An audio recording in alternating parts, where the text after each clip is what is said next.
Hey guys, Gus here, and welcome to my review on the board game Deadzone. Yes, that's right. I did say board game because this game does fall pretty squarely into the category of board game.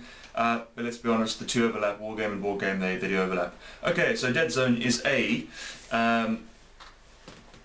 tabletop board game played with miniatures in 28mm scale or 32mm scale. And it's just been released by Mantic. I've gone over the rulebook twice, and I've also done a little test play by myself, just for good measure. And the game has got quite a few interesting concepts, some of which are well done, and some of which are not so well done. And I'm going to go through them. So just a quick rundown of the core mechanic. And the core mechanic is a 1d8 based system. Okay, and those who've seen my previous videos will know that I'm not a big fan of systems that are based on just one dice. Normally I prefer systems that are based on a 2D mechanics like 2d6 or 2d10, purely because that replicates normal distribution, which in statistics is used to replicate real life situations, but in statistic models. So it's inherently suited to wargaming and a wargame board game, right? Whereas one dice isn't really, because you're getting a random distribution amongst all the numbers. However, what they do in Deadzone is they try and mitigate that by almost having a dice pool. Now, it's quite a similar mechanic to, if people, I know one guy on my channel mentioned Vampire and Werewolf, done by can't remember who that's done by actually, but they sort of have dice pool mechanics, so it's a bit similar to that. So what you have in this game is you have a number of statistics per each soldier, per each model, and you've got cards which represent that, okay, and they have the stats on the cards, like stat cards. And you have like a shooting value and a fighting value. You've also got like leadership, you've got like a toughness, and sorry, I said leadership, it's like command value. And in this game what happens is you don't modify the number to hit. So for example, if somebody's got like a 5+ to hit, so you've got to roll 5 or more on a d8, that doesn't get modified. What does get modified is the number of successes that you have to roll. So the normal is you roll 3d8, and for example, something that's easy will only require 1 success. So you've only got to roll 1 5 or up on 3 8-sided dice. And the harder they get, you'll need like 2 successes or 3 successes. Now, and that's the way it works. Sometimes you'll be rolling more dice, but the standard is you roll 3 dice for a check. Okay, so that's the way they try and mitigate that, which I think is nice. Okay, however, they do something which I really don't like, and that's the whole exploding dice system. So if you roll like an 8, you just keep rolling. So an 8's like an automatic success, and then you just keep rolling. I'm like, really? Exploding dice is just, when I wargame or board game or whatever, and most people actually, the whole thing is, why you play war games is suspension of disbelief, right? You play it and you want good looking miniatures to maintain that suspension of disbelief, like you're actually commanding a force, or you're actually commanding a group on the tabletop, and it maintains that sense that this is something that could be real. And the exploding dice thing is just like, what the hell? I really don't like that. I think it destroys the suspension of disbelief. But anyway, the actual dice pooling system I think is really clever, and I like it.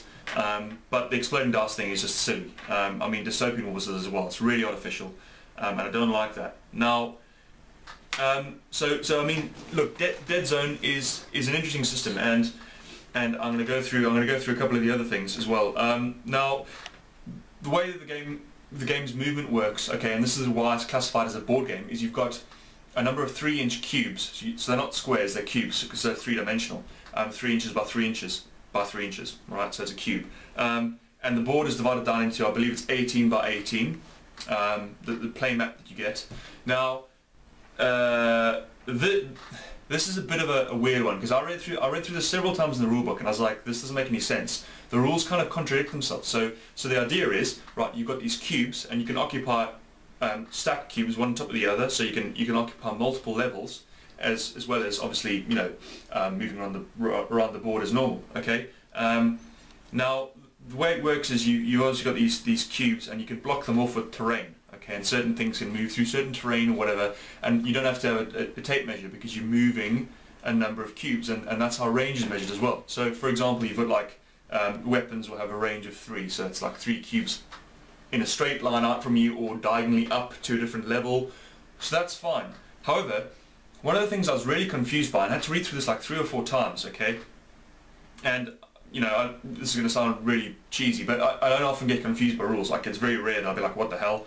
But this really confused me, is that the rules contradict themselves. So, for example, when they mention you've got like open cubes, or cubes that are blocked, or cubes that offer you cover, okay? So they say, in the description of them, they either offer you cover or they don't. So they've got like debris in them that can offer you guys cover. But then it goes on to say that the actual position within a cube actually matters.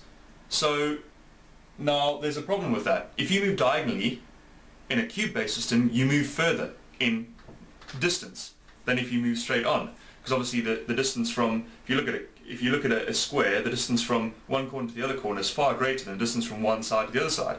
So if you move diagonally like a bishop in chess, you're going to move a lot further and spending the same movement points as if you're moving straight. So that's a problem, okay? But the thing is they say that your position within a cube matters. So the first they say like, okay, a cube either has cover or it doesn't. So it's a cover cube, so it will offer you cover if you're in that cube. But then it goes on to say later on that, oh, actually the position within that cube matters, and you can't just reposition your guy. It like costs you movement. So it's kind of a contradictory system. I'm like, what the hell? That makes no sense. So either cubes cover or it's not, but then it actually depends where you place them within that cube. It's like, and then you've got like the true line of sight mechanic. Because when I initially started reading it, I was like, okay, that's going to be brilliant, because when you read through like the cube theory, you're like, that's awesome, because it will negate all arguments. Like if a cube is either cover or it's not, or you can either see through it or you can't, black and white, that's going to negate all the arguments, you know what I mean? But then it goes on to say that, oh, there's true line of sight and it matters where you put the guy in the cube. I'm like, oh god, really? So you might as well not have bothered with the freaking cube system in the first place. You might as well just have made it a war game. It's like, it makes no sense. I don't see the point of using a cube system if you're going to do that, you know what I mean? So it kind of contradicts itself like that. So in a way it looks like a lot of things have just been like thrown into the rule book. Without really considering, so it's fragmented. You can see the thinking behind it's a bit fragmented, but there are some really good things. So I really like the idea behind the cube and movement mechanic. It's good at its core, but then it's kind of like they get it wrong later on in the rule book. Okay, I like the D8 pooling mechanic. I don't like the exploding dice. Then you've got things like leaders in the game are really important, because leaders have like a command system. They have command points and they can issue out orders. Now some of the orders are really good, and again going back to suspension of disbelief, they make sense. Like you can issue guys extra move orders, so you can imagine a commander standing there going, get your ass up there, and like move on, you know what I mean, and commanding your troops. So some of the order systems are really cool, and you can issue numbers of orders equal to the command point total of a leader. Okay, so that's nice at its core, and a lot of things make sense, but then some of them don't. That's like one of the main things you can do with leadership is you can affect the enemy. So a number of cubes on, you can stop them, like you can negate their overwatch and things like that. And I'm thinking to myself, how does that make sense? Like how would a leader or like a corporal in charge of a team all of a sudden just negate somebody's overwatch? Like what do they do to do that? Like it makes no sense. Again, it like destroys suspension of disbelief.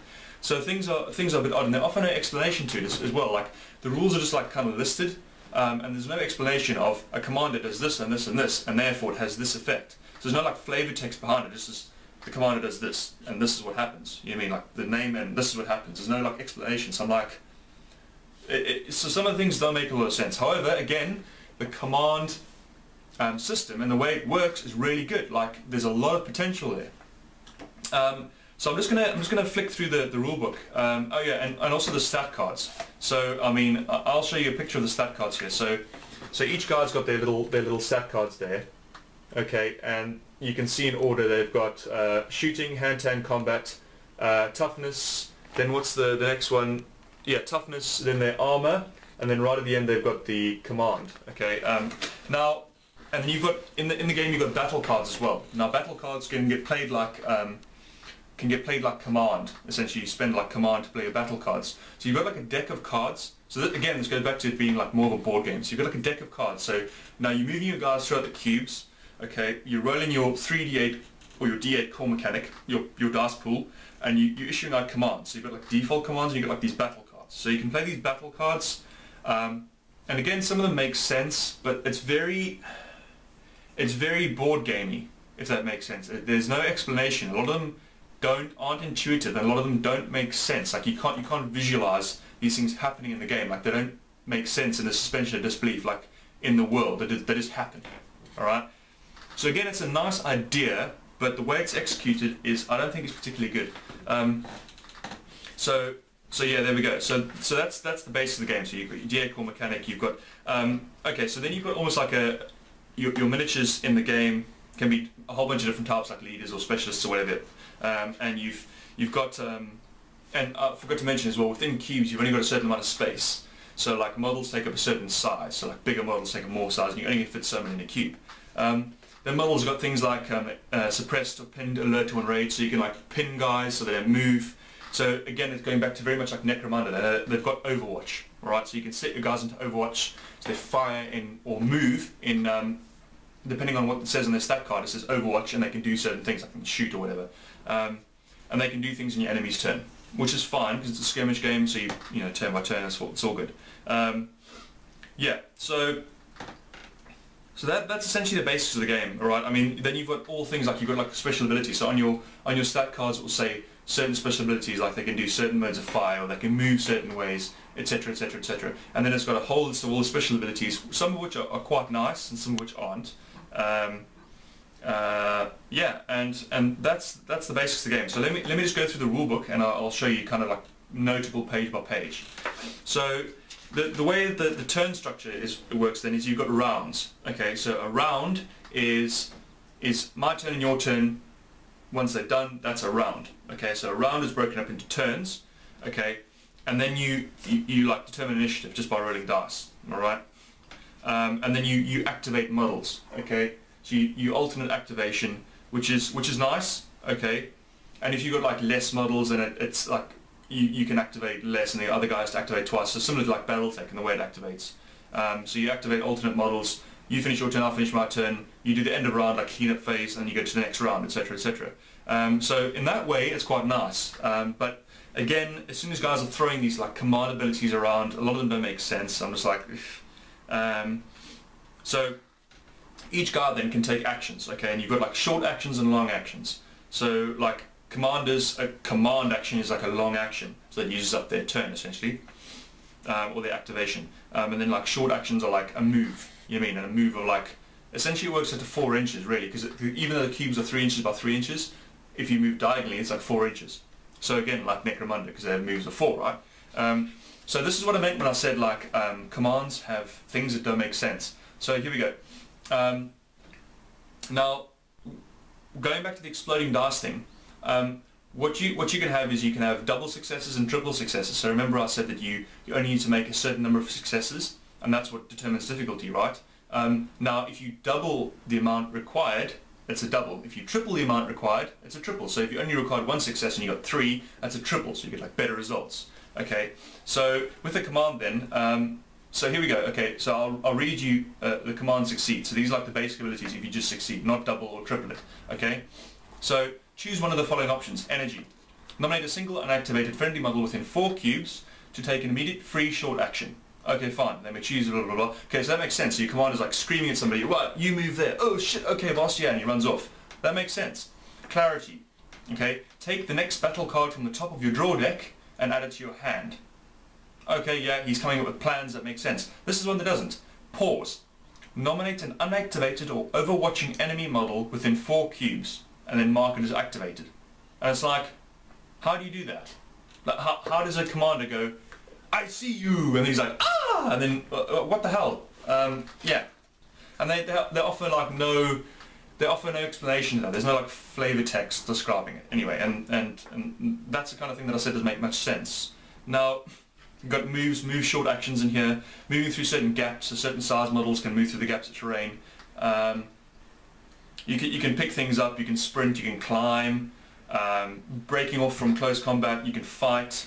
You can get mean, which is like upping your initiative. So if somebody's pinned, you can get angry and you can up his sort of status. You know what I mean? Like pinned or whatever, and you can go into like moving again, which is fine. Which makes sense. And you got all these actions, so you can like throw grenades and Overwatch You've got supporting models. There's a whole section on battle cards and what they can do. Now again, it's very board gamey, isn't it, battle cards, you know, having like a hand of cards and a deck of cards to draw from. But it's okay, right? You know, they've got a whole section here on how to set up the battlefields. They've got a whole bunch of different scenarios, which is quite interesting. They've got objectives, they've got objective cards. So when you play campaigns, you can earn extra points, which I think is quite nice. Yeah, determined deployment. You've got goals. Yeah, here we go. So you can kill a guy or control a certain area or scour, survive, gather intelligence, etc., etc. Victory points. Yeah, victories. Timing out. So timing out in this game is like you run out of cards. Choosing a strike team and making up strike teams with certain points. Because that's what forces are called. They're called armies, called strike teams. Okay, and they've got a section here, campaigns, which is quite nice. Okay, the campaigns are pretty good. But you got things like your guys can earn experience and earn and get extra abilities and stuff throughout the campaign, which is okay. But it's not really exploited. I'll get more into that. You've got like reputation. You can earn reputation. You've got quite a funky little like roster sheet in here. So it's very like. It's taken over. It's really kind of taking over the mantle. It's a modern version of like of Necromunda. It's kind of taking over the mantle, right? And they've got like a reference in here. So this is like they give you a bit of background on like the different forces. So you got like the plague. Well, yeah, you can see that there. You got like the plague and the enforcer. So you get like a page. You get a page in each. Okay, which is not a great deal, but you know it gives you a little bit of background. Okay, and they got all the forces in here. Okay, then they go into like sectional abilities. So if you imagine like special abilities in 40k, same thing, right? And on your stat cards, it'll mention that, like they have certain abilities. So you've got a whole bunch of different abilities here, some of which are quite well done, and some of which again are a bit like, that doesn't make any sense, and they're just like, bleh, but it's there, they don't offer you an explanation. Yeah, they've got a whole section of that. And they go into like equipment. And again, it's not a big section on equipment. And you can buy certain equipment for your guys, and you put like little tokens on them to show that they've got that equipment, and you can pick stuff up in that throughout the game, as I mentioned earlier. And they cost points, and again, it's not that much. I mean, if you look at the amount of equipment stuff, they've got like 1, 2, 3, 4, 5, 6, 7, 8, 9, 10, 11, 12, 13, 14 items for regular guys, and you got mutations, which is for like the plague guys. So 14 items, it's not a great deal. So look, I mean, I'll try and keep this under 20 minutes. Now, Deadzone, so like I said, it's got some really good concepts in it, and I like a lot of the concepts. I think they are really good thoughts, as in they're really, you know, they're interesting, but they're not exploited. That's the thing. Like, if you look at this game, I tell you what it feels like. It feels two things. It feels confused, and it feels unfinished, really. That's the two big sort of impressions I get when I read through this rulebook. Is it is confused and it feels unfinished, because there's a lot of things that, like I said about the movement of the cubes, it contradicts each other. A lot of things don't make sense and they don't offer explanations for it. But things like the equipment and the orders and the campaigning stuff and the abilities you can give to your guards throughout campaigns, it doesn't feel exploited. Like there's a lot more they could have done. Okay, a lot more. You know, this rulebook could be like 3 times the size of this. They could have like a shitload of stuff in here, like an absolute crap load, but they haven't. So it feels a bit unfinished. Okay, all of those things said, Deadzone is a good game. Like I actually think it's a really good game. I'm quite impressed. I like the concepts. I like the way they've gotten around a few things. And it is a good game. It's a lot better than most other war games out there. I'd rate this way better than 40k in Day of the Week. Is it better than probably its equivalent of Necromunda? Ugh, I don't know, it's a hard one. I would still take Necromunda, but that's just me. But it is a good game. It's quite a solid game. However, I would really like to see a version 2 of this. If they did a version 2 and they jam-packed us full of really cool stuff and they ironed out all of these contradictions and they offered explanations, it would be way better. But in its current state, it is still a good, solid game, and I would recommend it. I would recommend you play it. So there we go. That's my review on Deadzone. I hope it was semi-logical. I try to get, you know, a lot of points across. And yeah, hope you enjoyed it, guys, and take care.